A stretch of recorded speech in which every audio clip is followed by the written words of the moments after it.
Okay, I have something I want to add on to our leg practice. And this is going to be contra-body. So we want to start thinking about contra-body, because this is how the body works ergonomically. When we walk, shoulders swing opposite, arms swing opposite of the legs. So that means when the leg comes out forward, right leg's going to come out forward, left shoulder. You can feel how it feels natural if you were just to start walking. So we're going to stretch it out, let it swing, and then we're going to switch to the opposite shoulder, opposite, opposite. And we're going to exaggerate this right now. Just feel what that feels like.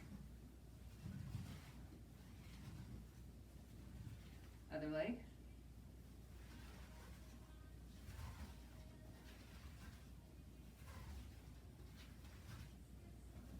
Okay, now if that doesn't feel super fluid and balanced, this is what I want you to think about. If our whole body were at if we were to think about tone from 0 to 10, and our whole body is a 0, we'd be laying on the ground. Everything would be limp. 10 is that super strong arm that you can't move. The muscles are just really tight. Go to a 5, it's kind of in between, there's a little bit of extra tone. Now drop down to a 2 or a 3. This means that it's enough to hold your arm up. Just enough to hold your arm up. But then if someone was holding your arm, it would drop back down. You're not being tight. Actually at a 2 or a 3, it would only drop if you drop the tone to a 0. So it only takes a 2 or 3 to lift it up. This only takes a 2 or a 3. It doesn't take, you don't have to hold it. Just, it can be really soft at a 2 or a 3. You're just holding it up in the air. Same with your leg, you're holding your leg up in the air. You don't have to have extra tension. So I want you to think about a 2 or a 3 here, with everything in your body. Every part of your body is a 2 or a 3.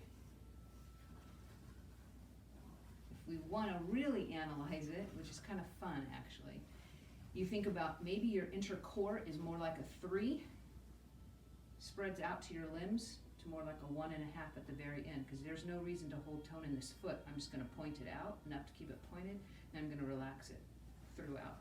So the same with my hands. My fingers don't have to have tension. I'm going to have a little more tension in here because I'm keeping my whole body compact and strong, and a little softer when it goes out to the ends. So if we want to exaggerate, we can feel what that feels like. Okay, so now we can add this in here if you want. And we're over-exaggerating this. We're not going to dance like this tango. And the last thing we want to think about is the weight on your foot. You want to put most of your weight towards the center of metatarsal here, not towards the outside of the foot. So if you feel, go ahead and ground into one foot, roll to the outside of your foot, and you can feel how you're a little shaky and out balanced, and there's a little extra tension on the side of the foot.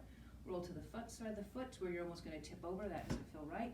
Roll to the back heel, fall over, feel what that feels like, and then roll to the center, which is not good for your knees if you put the weight on the center part of your foot, and then go back to the metatarsal, right in the middle. What I've learned is that that's what helps us keep us right on this axis. So our weight's over that leg, it's not pushed out to the side.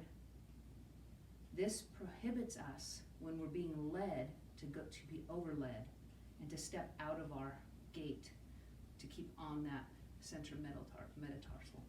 So that's what we're thinking, relaxing the leg, and then back to the contra-body. Like I said, a little exaggerated.